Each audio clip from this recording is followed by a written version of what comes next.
Je vois les éducateurs qui n'y croient plus forcément parce qu'ils n'ont plus l'impression d'avoir du résultat et pourtant ils font leur métier avec conviction. Cette implication, elle permet aux personnes de pouvoir croire en elles, de pouvoir se construire, se reconstruire, de pouvoir se réparer pour certaines.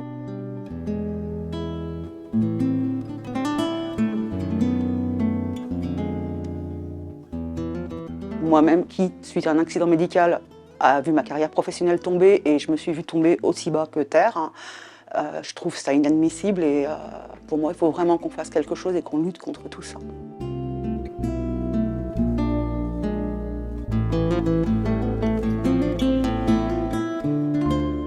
Ceux qui sont vraiment au sein du foyer ne peuvent plus bouger. On ne peut plus rentrer les personnes qui sont dehors ou qui arrivent de nulle part. Donc on a de plus en plus de gens dans la rue et tout est obturé, quoi. C'est la longueur des démarches administratives, la complexité que ça a, et puis aussi le problème du numérique et tout ça.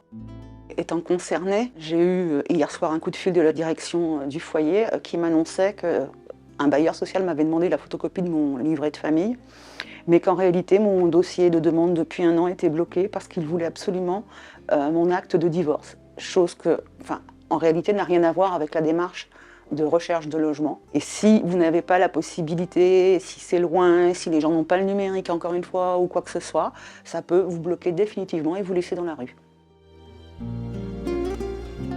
Ça devient quelque chose d'usant, et même pour les travailleurs sociaux qui s'usent eux-mêmes. Et un jour ou l'autre, ces gens, il y en aura de moins en moins. Et il y aura de moins en moins de gens qui auront la possibilité, malheureusement, d'être accompagnés.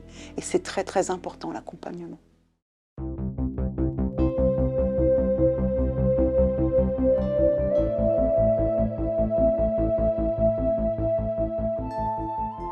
Nous souffrons d'invisibilité. Il y a un réel manque de reconnaissance pour ces métiers du lien qui s'exercent souvent dans des conditions difficiles, méconnues.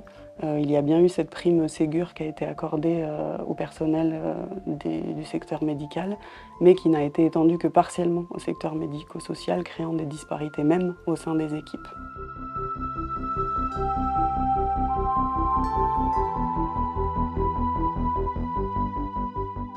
Le contexte sociétal s'est vraiment dégradé ces dernières années avec la crise sanitaire, l'inflation, et les politiques publiques n'ont fait qu'aggraver certaines difficultés déjà existantes.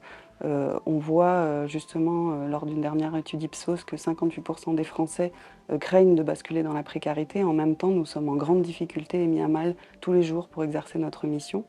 On est confronté à de nombreuses difficultés, par exemple la dématérialisation, qui ne permet plus à toutes et à tous d'accéder à leurs droits. Demander un rendez-vous en préfecture, demander une prestation à la CAF, un document d'identité, c'est devenu un vrai parcours du combattant, même pour des personnes initiées, avec un accès à Internet, donc les autres abandonnent très facilement.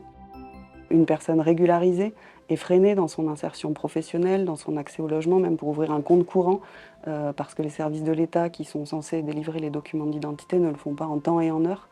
Moi j'ai un monsieur qui est resté bloqué pendant 2 ans et demi dans cette situation.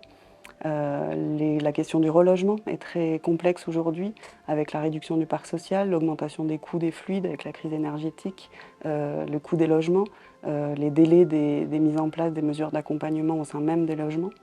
L'accès à un médecin traitant, aux soins psychiques, comme les CMP, accentue ces difficultés, ça devient très complexe et certaines personnes renoncent à leurs soins et ne sollicitent plus les aides. Des aides éducatives aussi sollicitées par des parents en difficulté avec leurs enfants mettent des mois, voire des années à se mettre en place, ce qui accentue les difficultés. Et du coup, ce qui se passe, c'est qu'il y a un manque de professionnels sur le terrain, il y a un réel épuisement professionnel, une perte de sens, de plus en plus de burn-out chez les jeunes professionnels et de moins en moins de candidatures dans les centres de formation.